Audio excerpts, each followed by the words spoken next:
my name is Lindsay. I'm a participant in the English 312 Editing and Publishing in the Digital Age with Dr. Jen Boyle. I'd like to thank Dr. Turner for coming out with us today. As you know, the project this class undertook was a digital companion for the art book, Chasing the Paper Canoe. The art book was inspired by Nathaniel Bishop's 19th century travel narrative, Voyage of the Paper Canoe. We'd like to have a discussion with you about some of our research and the topics that we undertook during the project and get some of your perspective. I'm delighted to be here. Thanks for having me. It's a great project. I took a look at what you're doing on the website, the annotations and everything. It really brings it to life. Thank you for being here with us. Absolutely. Just want to jump right in. Our first question is, what is significant or particularly important about travel narratives? I think it remains significant today, the travel narrative genre, and I think it's back in the day in the 19th century, particularly during this time, the Reconstruction era, it really was a way of binding the nation together, or binding at least the South back to the North, which of course they had come unbound just a decade earlier before this travel narrative was written. So part of it is it's part of binding these regions to the nation, and a lot of what Bishop is doing we would call local color writing. And of course there are famous American authors who dabbled or did a lot of work in local color writing, regional writing. Mark Twain famously would be one of those, Charles Chestnut another. So he's drawing on that, and it does seem to be part of a larger sort of nationalistic process of bringing the nation back together in the wake of the Civil War. But more generally, travel narratives take us out of our own, imaginatively at least, take us out of our own social space and into other social geographies as well as physical geographies. And that's what's going on throughout his travels, and particularly in the South, which comes across as sort of an exotic country. And there's a lot that's been written, particularly, I'll put a shout out to Susan Donaldson, editing the most recent edition of the Mississippi Quarterly. And she talks about routes and routes in Southern literature particularly, but this is drawing on anthropologist James Clifford's ideas in his book called Routes. Usually I say those the same way in Southern, my Southern dialect, but instead of roots and routes, we'll say roots and routes.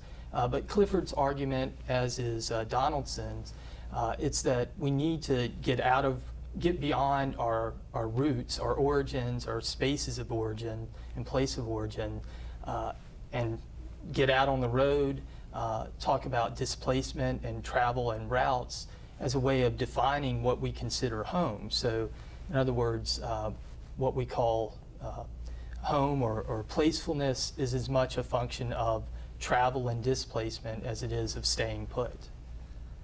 And I think that holds true in the 21st century as it did in the 19th century.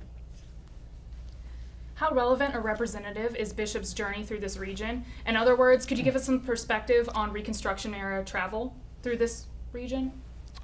I have a little bit of that, and I did take sort of a poll of some other Southern Studies scholars who do work on travel lit, and especially during this period. So I'll give some further shout outs to Michael Bibler, formerly of the University of Northumbria, now at Louisiana State University, Jeremy Wells, Indiana University Southeast, and David Davis from Mercer University.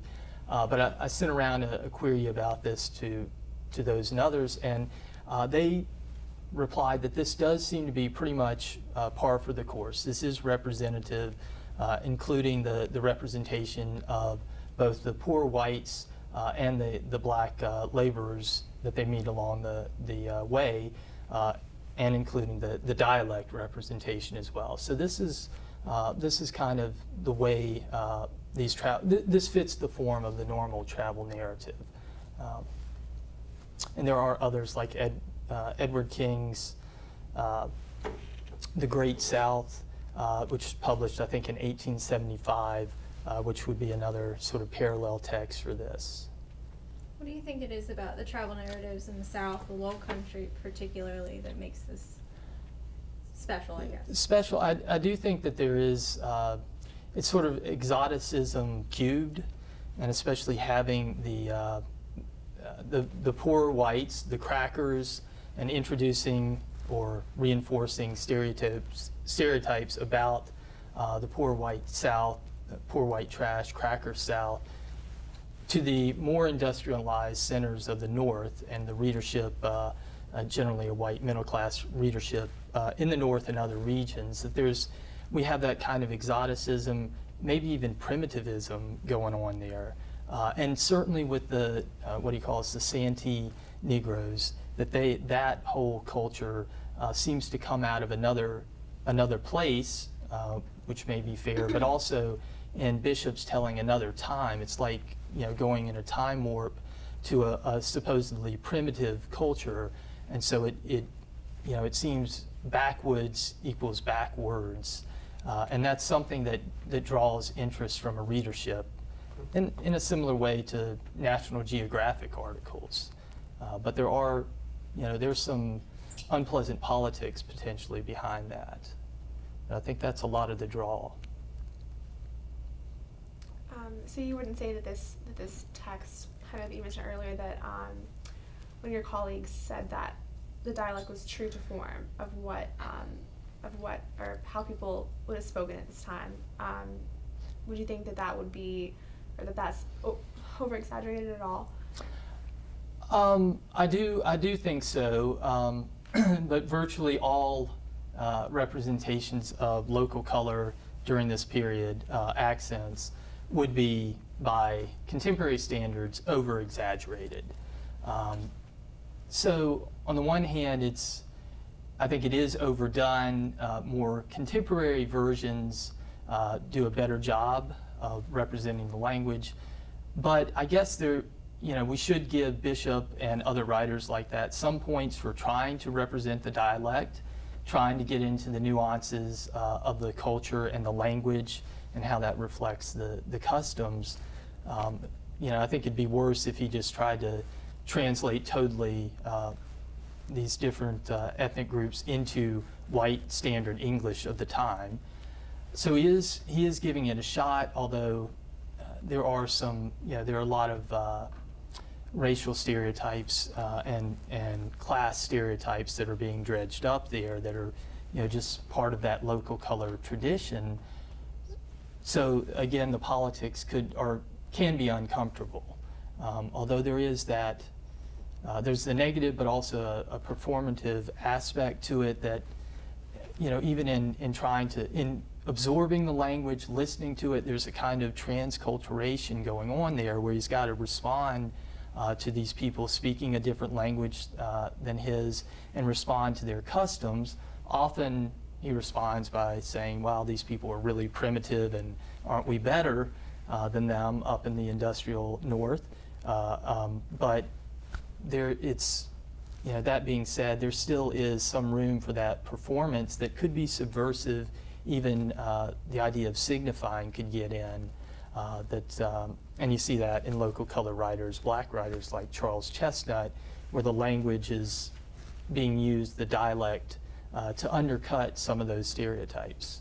So it could cut both ways. Speaking of language, Nathaniel Bishop's language in the text can be viewed as controversial in terms of his representations of race and culture. What are your views concerning Bishop's perspective? Yeah, I think I've kind of morphed into that question in the last one, but that's an important one that, I do think there is that doubleness there, that it is, he is, a lot of that language is associated with tropes of blackface, minstrelsy, or crackerism, poor white trash stereotypes that he's pulling out there that were very popular at the time among this white middle-class readership in English. So it's there, and that's distressing, but also the fact that there is some awareness of this other culture, and that's the reason for making the trip, is that you're going to encounter these other cultures. it can be, as I said, exoticizing, primitivizing, but it's also, there is some interaction there that's going on in terms of the culture, but also the language. And it gives us, it gave him cause to talk about it at the time, and it gives us cause to talk about it now in the contemporary period, to, as opposed to omitting that whole history of linguistic and cultural representation that was a major part of the culture in the 19th century. We're actually bringing it back up and out. I think one of our big conversations during our class and during our annotations in the project was his intention, or was the Northern idea at this time, was it primarily derogatory, or was it just the fact that it was so foreign to Northerners? That's a tough question again to try to tackle. These are even when I went to my Southern Studies peeps about this, the real experts, they're like, wow, these are doozies. These are good questions that these students are asking.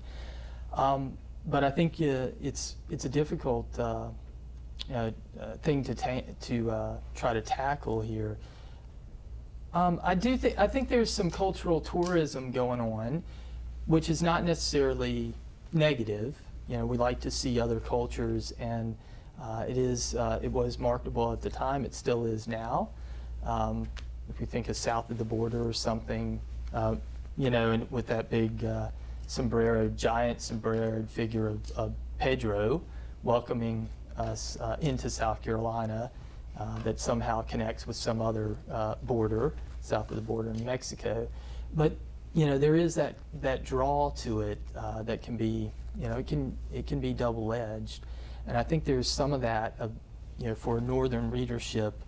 This is what's going on, particularly in the backwoods of the South. That what counts as civilization there looks very foreign to a white middle-class Northern readership.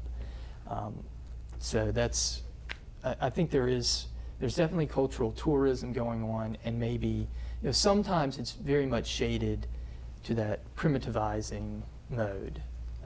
We talked about kind of the parallelism of Mark Twain's Huck Finn, kind of comparing that to Bishop's text and the language that he uses. And one of our questions was if you think that this language impedes or facilitates contemporary storytelling for historical texts like the Paper Canoe.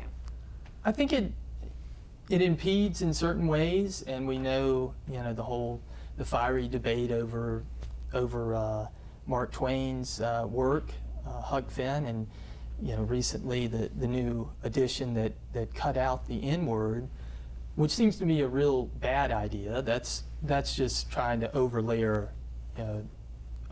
or white out, and that seems like that's what's going on, maybe in the other sense too, of racially whiting out a bad past. And so I'm more uncomfortable with denying the discomfort of the past than I am with trying to deal with that in Twain and in Bishop. I think there certainly are reasons to give us pause. We have to be critical and enter these texts critically, and looking for those kinds of politics behind them and represented in them, so we don't go in, blind ourselves to those issues. But so it can be impeding, I guess, in terms of the sometimes the really awful racist portrayals we get and classicist portrayals, but by the same time it does give us a chance to kind of retch that out, to use a really bad metaphor, to kind of vomit up the vomitous parts of the past, the abject parts that we might want to push to the side in modern or contemporary culture, so that the sort of jagged edges stick out. And I think that actually really helps to move narrative forward. So it's a good thing ultimately to go back and pull these things out.